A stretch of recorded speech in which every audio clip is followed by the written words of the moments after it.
సొంతిల్లు పేదోడి కల. ఆ కలను స్వార్థ రాజకీయం కోసం వాడుకున్న జగన్ రెడ్డి పేదలకు ఇళ్లు కట్టించడమే లక్ష్యమంటూ ఎన్నో మాటలు మాట్లాడారు. అధికారంలో వచ్చాక 5 ఏళ్లలో 25 లక్షల ఇళ్లు కట్టిస్తానని హామీ ఇచ్చారు. మరి ఆ 5 ఏళ్లు పూర్తయ్యాయి కదా.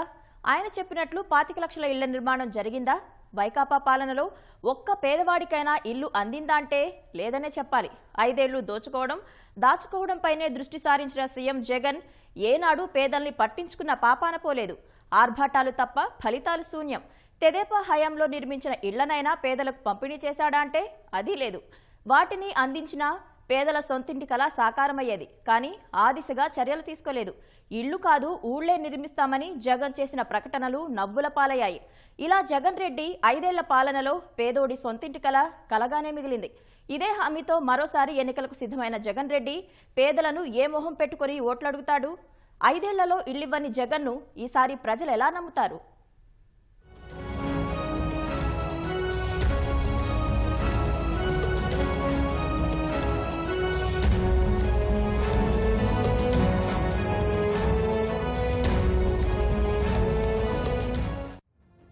మన ప్రభుత్వం వచ్చాక ప్రతి పేదవాడికి పక్కా ఇళ్లు, 5 ఏళ్లలో 25 లక్షల ఇళ్ల నిర్మాణం. ఇది గత ఎన్నికల సమయంలో ప్రతిపక్ష నేతగా జగన్ రెడ్డి ఇచ్చిన హామీ. దీంతో ఆశ పెంచుకున్న పేద మధ్యతరగతి కుటుంబాలు వైకాపాను నమ్మి ఓట్లేశారు. వినేవారు ఉంటే ఎన్నైనా చెప్పడం జగనన్నకు అలవాటే కదా. అందుకే మాట తప్పి మడమ తిప్పారు. సందర్భం దొరికినప్పుడల్లా అక్క చెల్లెమ్మలు, అవ్వాతాతలు, అన్నా తమ్ముళ్లు అని పలికే జగన్ 5 ఏళ్లలో వారికి ఏం చేయలేకపోయాడు. ఆశలు కల్పించి తాను అందలో ఎక్కాడే తప్ప పేదలకు సీఎంగా ఆయన చేసింది శూన్యం. రాష్ట్రంలోని ఏ ఒక్కరిని అడిగినా ఇదే చెబుతారు. ఇళ్లు లేని పేదలను అడిగితే మాత్రం జగన్ పాలనపై దుమ్మెత్తి పోస్తారు. అవును, 5 ఏళ్ల కింద జగన్ మాయమాటలు నమ్మిన వారందరూ తమ జీవితాలు బాగుపడతాయని అనుకున్నారు. కానీ వైకాపా 5 ఏళ్ల పాలనలో పేదల జీవితాలు అంధకారం అయ్యాయే తప్ప వారి జీవితాల్లో ఎలాంటి వెలుగులు రాలేదు. 5 ఏళ్లలో 25 లక్షల ఇళ్లు నిర్మిస్తానని ఇచ్చిన హామీ మేరకు రాష్ట్ర వ్యాప్తంగా 22 లక్షల ఇళ్ల నిర్మాణాలకు శ్రీకారం చుట్టినట్లు గతేడాది అక్టోబర్లో జగనే చెప్పారు. ఇందులో 1.80 లక్షల టిట్కో గృహాలను కూడా జగన్ తన ఖాతాలో కలిపేసుకున్నారు. గత నెల వరకు చేపట్టిన ఇళ్ల నిర్మాణం 18.64 లక్షలు. వాటిలో పునాది కూడా దాటనవి 5.50 లక్షలు. బేస్మెంట్ స్థాయిలోనే ఉన్నవి 3.70 లక్షలు. ఇప్పటికీ ప్రారంభం కానివి 75,000. కాగా 5 ఏళ్లలో కేవలం 6.34 లక్షలే పూర్తయ్యాయి. 25 లక్షల ఇళ్ల నిర్మాణాల్లో 6.34 లక్షలే పూర్తయ్యాయి. జగన్ రెడ్డి మాత్రం 22 లక్షల ఇళ్లు పూర్తి చేసినట్లు గొప్పలు చెబుతూ పేదలను మరోమారు మోసం చేయడానికి సిద్ధమయ్యారు. ప్రతిపక్ష నేతగా జగన్ ఇచ్చిన హామీకి 5 ఏళ్ల పాలనలో పూర్తయిన ఇళ్లను బట్టి వైకాపా పాలన తీరు అర్థం చేసుకోవచ్చు. ఆ 6.34 లక్షల ఇళ్లైనా సరిగ్గా ఉన్నాయా అంటే అదీ లేదు. ముఖ్యంగా జగనన్న కాలనీలన్నీ ఊరికి చివర్లలో కొండలు, గుట్టలు, పల్లపు ప్రాంతాల్లో ఏర్పాటు చేశారు. గ్రామాలకు, పట్టణాలకు కిలోమీటర్ల దూరంలో ఏర్పాటు చేసిన కాలనీలకు వెళ్లేందుకు కనీసం దారి కూడా లేదు. రవాణా మార్గం సరిగ్గా లేకపోవడంతో అక్కడికి వెళ్లేందుకు లబ్ధిదారులే నానా అవస్థలు పడ్డారు. నున్నలో స్థలాలు ఇచ్చారు సార్. 35,000 కట్టించుకున్నారు. మాది ప్రకాష్ నగర్. ఏంటి ఎంత మటుకు ఇల్లు అవ్వాలా, ఏం అవ్వాలా? నాకు భర్త లేడు, 2 ఆడపిల్లలు. ఏంటి 3 సంవత్సరాల కిందట ఇల్లు ఇచ్చారు. ఇంత మటుకి అతి లేదు, గతి లేదు. మేమేమో 4,000, 5,000 ఆ ఇంట్లో అద్దెలు కట్టుకోలేకపోతున్నాం. ఏంటి ఎక్కడ అద్దెకున్నా కానీ ఒక నెల అద్దె ఆగితే వెళ్ళిపోండి, ఇళ్లలో నుంచి అద్దె కట్టకపోతే అంటున్నారు. మా పరిస్థితి ఏంటి? రోజు వారానికి ఒకసారి వస్తాం, మా ఇల్లు అయినాయేమో అని చూసుకోవటం, ఆగిపోయేసరికి నీరు గారుకుంటూ వెళ్ళిపోతాం. మేము ఎవరిని అడగాలో ఏంటో, అధికారులు ఎవరో, ఇక్కడ పనులు నడిపించేది ఎవరో, చేపించేది ఎవరో మాకు అర్థం కావట్లేదు. మేమేం చదువుకోలేదు. ఏంటి మా పరిస్థితి ఏంటి? మేము ఎవరిని అడగాలి? డబ్బులు కట్టాం, వాళ్ళని అడగండి, వీళ్ళని అడగండి అని చెప్పి కనపడిన వాళ్ళని అడుక్కుంటే అక్కడికి వెళ్ళండి, ఎక్కడికి వెళ్ళండి అంటున్నారు. ఏంటి మగ మనిషి లేడు, ఎక్కడికి వెళ్ళి ఎవరిని అడుగుతాం? మాకేం తెలుసు? జగనన్న కాలనీలో ఇంటి నిర్మాణం విషయంలో లబ్ధిదారులకు మొదట ప్రభుత్వం 3 ఎంపికలు ఇచ్చింది. మొదటి ఆప్షన్ ఇసుక ఉచితంగా సరఫరా చేయడం, 20,000 రూపాయల వరకు సిమెంట్, 28,000 వరకు అరటన్ను ఐరన్ అందచేసి మిగిలిన డబ్బులను 4 విడతల్లో చెల్లించడం దీని ఉద్దేశం. రెండో ఆప్షన్ ఇసుక ఉచితంగా సరఫరా చేసి 1.80 లక్షల రూపాయలతో లబ్ధిదారులకు నచ్చిన విధంగా ఇంటిని నిర్మించుకోవడం. మూడో ఆప్షన్ ప్రభుత్వమే ఇళ్లను నిర్మించి లబ్ధిదారులకు అప్పగించడం. ఈ క్రమంలోనే చాలా మంది ప్రభుత్వమే ఇంటిని నిర్మించి ఇవ్వాలనే మూడవ ఆప్షన్ ను ఎంచుకుని దరఖాస్తులు పెట్టుకున్నారు. కానీ ఇళ్ల నిర్మాణం మొదలయ్యే సమయానికి మూడవ ఆప్షన్ అమలుకు వెనకడుగు వేశారు. 1-2 ఆప్షన్లలో ఏదో ఒకదానిని ఎంచుకుని లబ్ధిదారులే ఇళ్లను నిర్మించుకోవాలని వైకాపా సర్కారు స్పష్టం చేసింది. మీ ఇల్లు మీరే కట్టుకోండి అంటూ అధికార పార్టీ నేతలు లబ్ధిదారులను బలవంత పెట్టారు, భయభ్రాంతులకు గురిచేశారు. పనులకు ఆ డబ్బు సరిపోదన్న వారిని అధికారులు వాలంటీర్లతో భయపెట్టించి పనులు ప్రారంభింపచేసింది వైకాపా ప్రభుత్వం.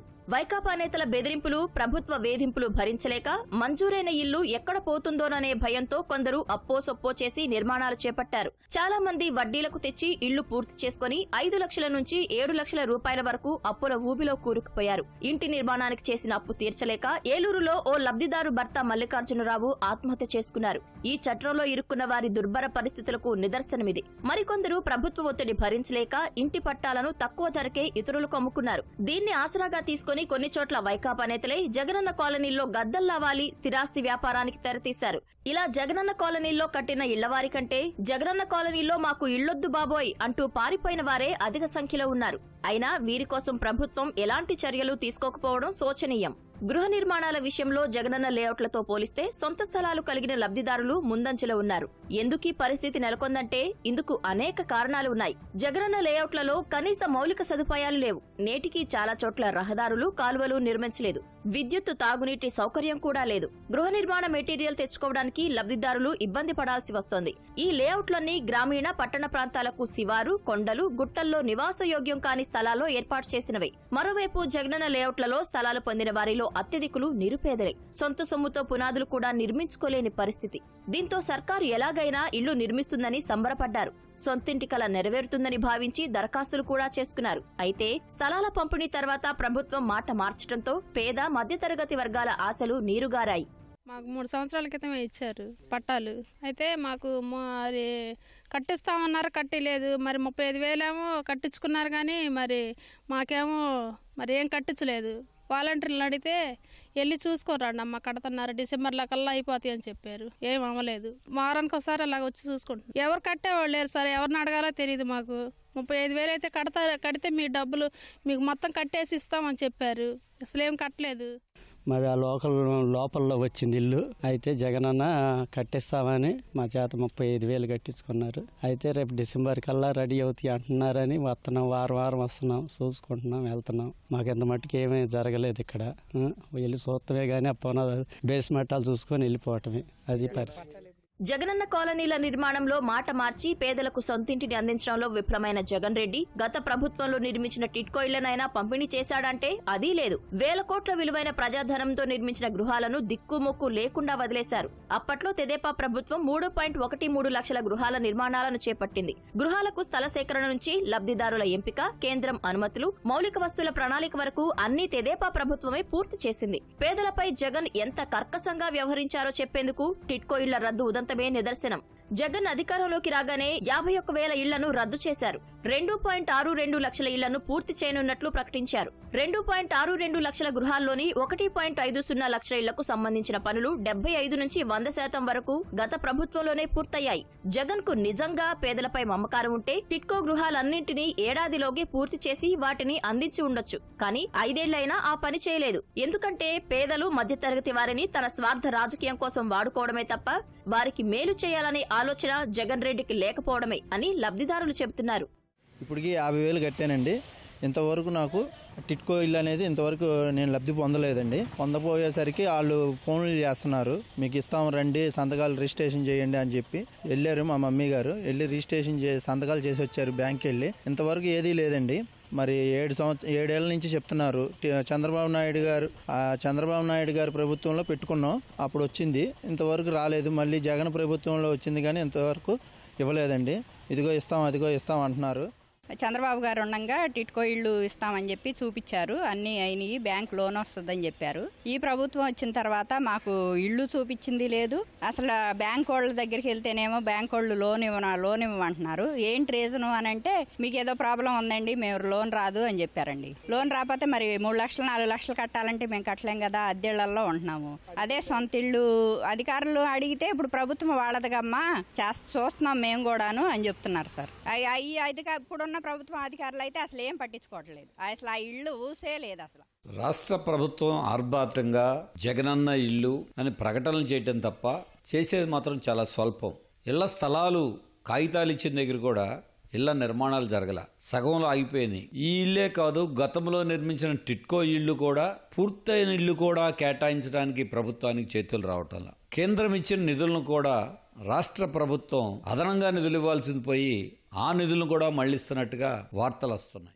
గాలి మాటలతో 5 ఏళ్లు పాలన సాగించిన జగన్ రెడ్డి పేదలకు ఇళ్లు అందించకుండానే వారికేదో మేలు చేసినట్లు ఓదరగొడతారు. క్షేత్రస్థాయి వాస్తవాలను అవగతం చేసుకుంటే గాని అర్థం కాదు జగన్ రెడ్డి మాయల రాజకీయం. ఇళ్ల నిర్మాణం తనకు చేతకాకపోయినా తెదేపా ప్రభుత్వంలో నిర్మించిన టిట్కో ఇళ్లను అందించినా అనేక మంది పేదల సొంతింటి కల సాకారమయ్యేది. 5 ఏళ్లు మాయమాటలతో పాలన సాగించిన జగన్ రెడ్డికి చరమగీతం పాడేందుకు రాష్ట్ర ప్రజానీకం సిద్ధమైంది. ముఖ్యంగా పేద ప్రజలు మాత్రం ఈ విషయంలో కాస్త సర్కారుపై కోపంగానే ఉన్నారు. సొంతిళ్లు అని చెప్పి తమను రోడ్డుపై నిలబెట్టిన జగన్ సర్కారుకు తప్పకుండా బుద్ధి చెబుతామని అంటున్నారు.